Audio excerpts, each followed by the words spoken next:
birthday. I am so excited.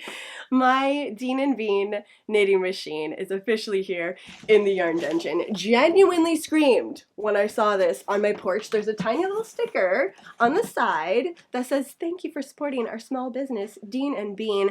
Lost my mind, ran up to my yarn dungeon. I was like, okay, I'm doing this. I am also fighting a cold, so we got a little nasally action going on today.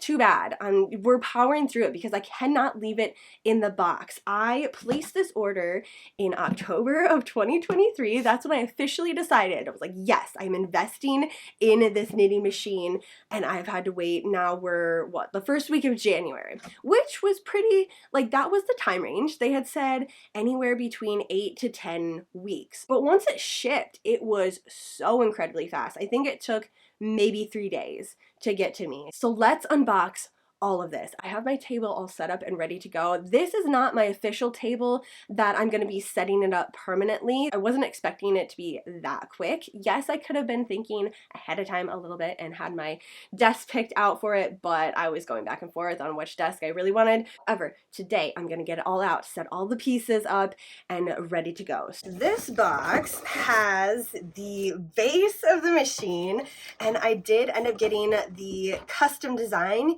You could put up to 2 lines, and I think it was 8 letters or something like that. The bottom is really nice. I was kind of worried about that, and I was thinking of getting some sort of mat or something to put on there so it prevents it from skidding or sliding or bumping or moving or anything like that, but obviously they've already thought about that. So we have the ribber frame, ribber stopper, ribber fin, slightly longer ribber fin, ribber dials, bolts, ribber needles, spacers, stitch markers, and spare screw.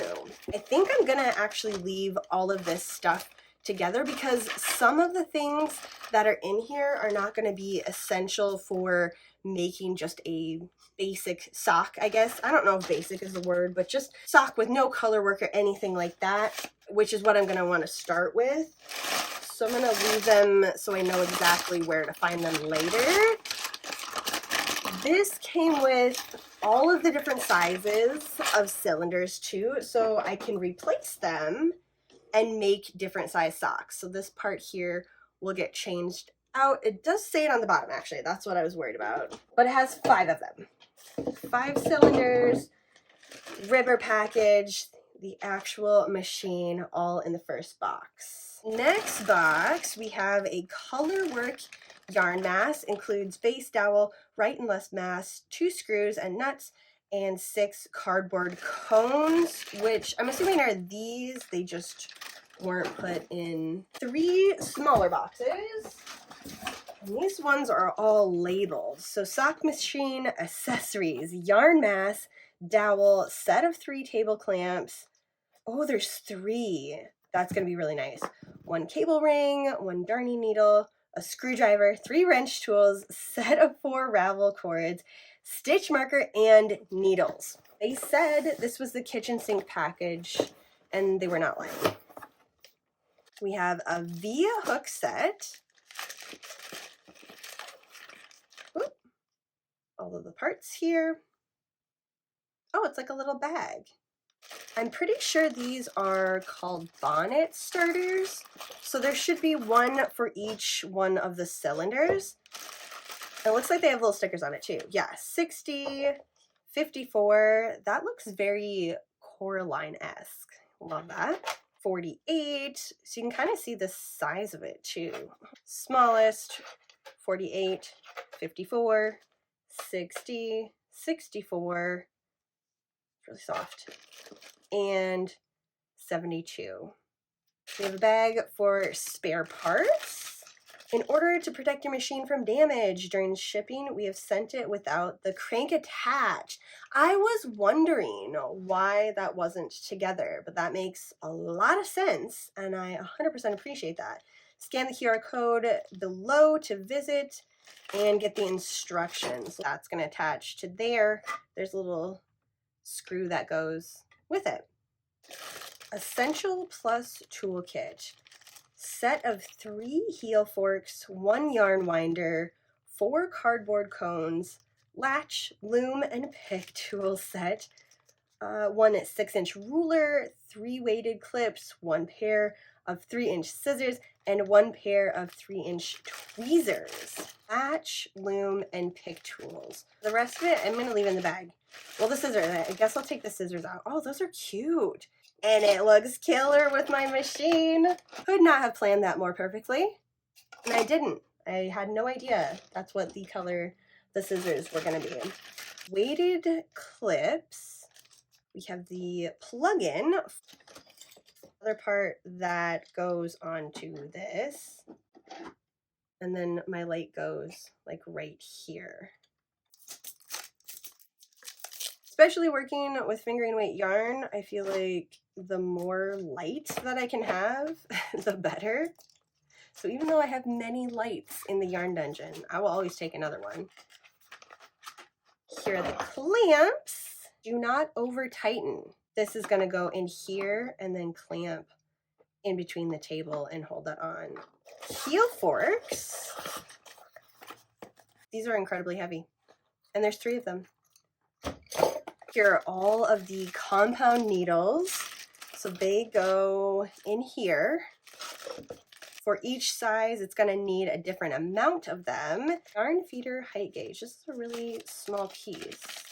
Stitch markers. What? Ravel cords. Loving the slimy green. Bean and bean. Oh, it's a little screwdriver. What are you? That I have no idea. Cable cuff. Yarn needle.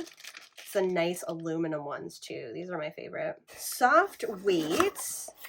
And there are 1, 2, 3 different sizes for those.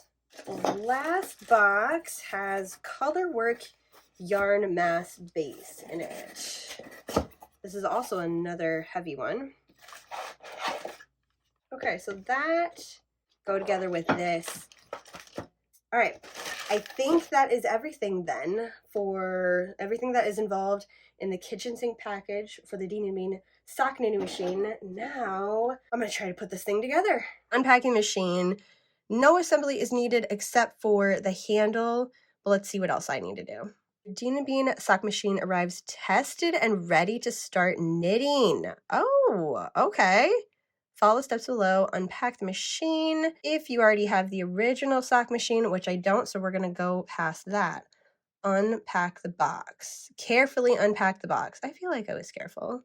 Check through the wrapping paper. Make sure you get all of the parts. That is nightmare fuel right there. Keep the box. You may want to save the box for storing your sock machine. I am going to keep the box, even though I already know that I bought that table specifically for this. I'm setting it out. I'm not putting it away.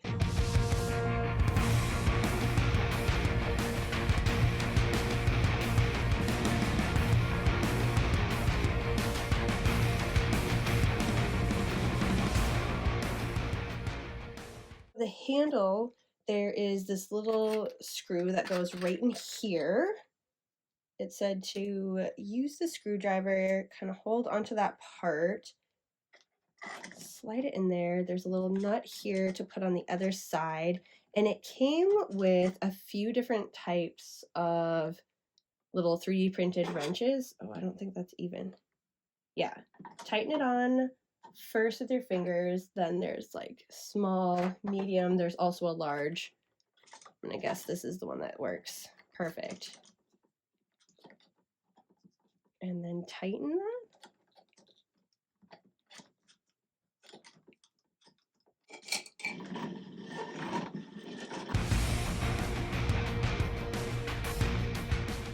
They have this chart on their site that tells me which cylinder I'm going to need to use. The one that it came with already installed is the 60, which is going to work perfectly for me. 6.5 shoe size to 10.5. It also has the foot length in centimeters. So when I'm making this for other people, I can see which one I need to use. But right now, I don't need to take this one out. It's ready to go.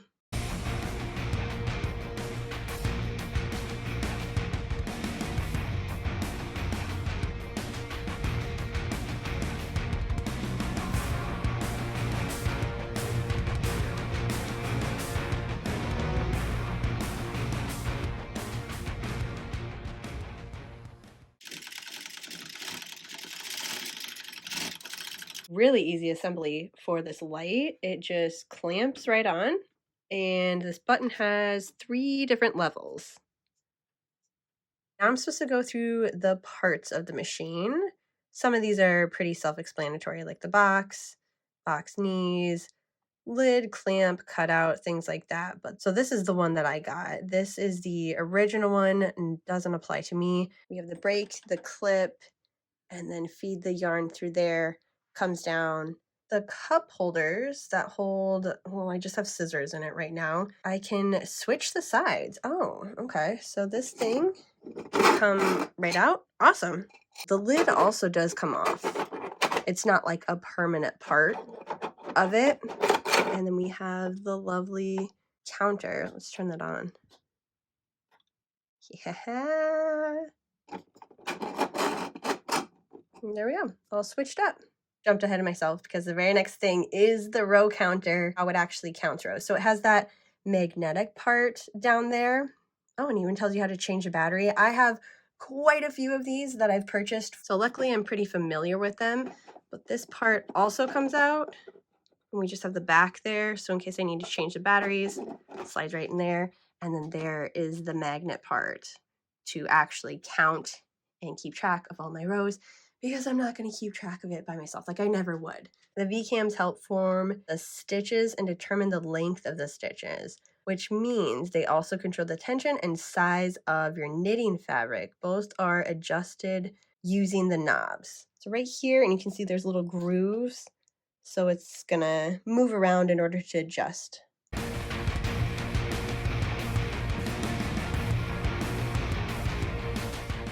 Had to make a run for a couple of different colors of permanent markers to put all the markings on all of the cylinders. They come with just this one, which is the starting point, and I didn't have enough variation of colors because there is like halfway spot, 4 marks for the heels. I think I needed a total of 3 different colors.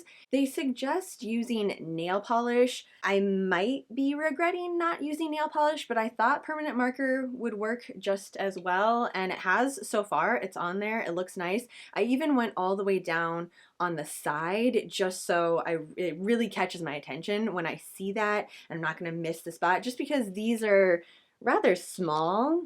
Might drag this one down a little bit too. With the needles on there and then the yarn, I feel like it could potentially get lost. I only marked up the one cylinder that I'm using, which is the 60. I will put all the other ones on. They have an entire page for every single one of these to mark up. It's just going to take some time, and I want to keep moving along. Winding up the yarn cone was super interesting. It's another new to me thing. There was a video that I followed. I now have a power drill in the yarn dungeon. If not permanently, it's going to be here for a little bit just because with doing my swatches and playing around with this, I feel like I'm going to be rewinding this quite often.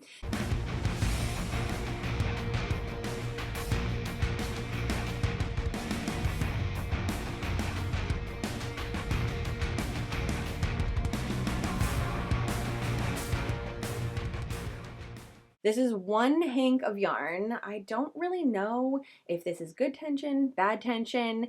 They just said, make sure that you hold on to it tight, but not too tight. I don't know, so we'll see if this works. The only thing was that you didn't want the yarn barf, and this might be a little too loose, but I'm just gonna roll with it. So I have my main color. I also did a second one. This was my second attempt and it didn't turn out quite as well. I'm probably gonna have to redo it. The video suggests having a little space on the bottom of the cone and the top. I feel like this one is a lot better than this action here. 2 hanks back to back was probably just too much, so I got a little tired with this one. Very loose on the top. Attaching the bonnet was pretty easy. There are split rings attached to the top of it, just little metal circles on there. I placed it every other needle. Once I got to the part that I couldn't get to the needles because they were pushed all the way down, just cranked it a little bit further, then those needles popped up and I could place or continue doing every other all the way around, and that was it. So pretty straightforward. As well as feeding the yarn through the machine, there are two very obvious spots on the top for the yarn to go through.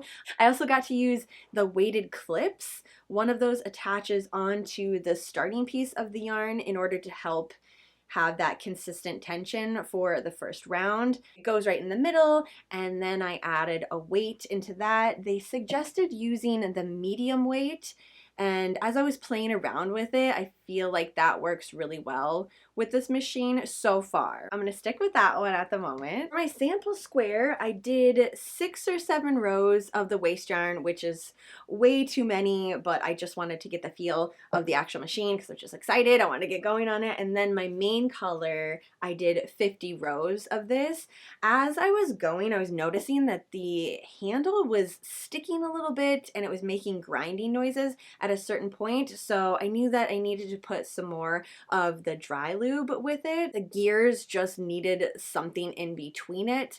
The plastic was really pressing. I took the handle apart because that was also a little bit wobbly. Might have been the combination of all of that. They do suggest after 2 or 3 socks to add more lubrication for it, just because the needles ride right on the bottom of the cam, so it's consistently gliding against the plastic part, and it was making a really unpleasant sound. Also, the bottom part, in order to change out the cams for the different size of socks, little screws that go in there, I just took the entire thing apart instead of just adding more onto it. Really should have done that just from square one, was explore the entire thing, take all the pieces apart that eventually needed to come off anyways. This is the one that I started with. I've used this for all of my other plastic knitting machines, so I knew that it was compatible, it was going to work. It just didn't work well for the tiny parts because it's like pour, so put a dollop, use a paintbrush or something like that, or just dollop and then crank. That's normally what I ended up doing. But for the handle, it just did not work. I bought one of these, which is what they show on their site. And this part right here is super, super important. I wish that it would have been part of the before I get my machine. I should have this ready to go, just for the fact that I had to stop what I was doing and go get something else to go with it. This is officially my setup and I am ready to go for my first crank along. It's a toe up sock pattern. It's one of their simple patterns to get started. I am supposed to be using these, which is for the heel. I'm going to learn how to do all that. Continue using this one as my main color, the red as my waist yarn. But yeah, everything is ready. It sounds so much better after getting that all set up. The little parts right here, that's just from the dry lube. Honestly, it's not that big a deal to me though, because it's moving so much smoother. It's just, I can probably clean it up a little bit later here. This part, I did end up loosening a little bit so that it rolls instead of being stationary, because I tightened it all the way so it didn't move, but I liked it to move around a little bit. Totally a preference thing, doesn't really have anything to do with the functionality of the machine, just something that I noticed after I did my sample. Obviously, there are going to be a couple of parts to this video. It might even end up being a mini series. There are just so many things happening. Once I got the box to it being, in my eyes, ready to go to make a pair of socks, 3 days. And that was mainly because I was missing a few parts. Like I had to stop the first day and go get some markers to put that on the cylinder. I was working with the handle, figured out that wasn't just right, had to go grab some other stuff from that. So in total, 3 days, but now I'm ready to make a pair of socks tonight. I'm gonna get going. So if you don't want to miss any part, definitely subscribe, hang out in the yarn dungeon, and hopefully by the next time you and I have a little chit chat, I will have a completed pair of socks. Let me know down below if you're excited to see these pair of Halloween socks come to life on the circular sock knitting machine. Thanks for hanging out with me again, and I will see you in my next video.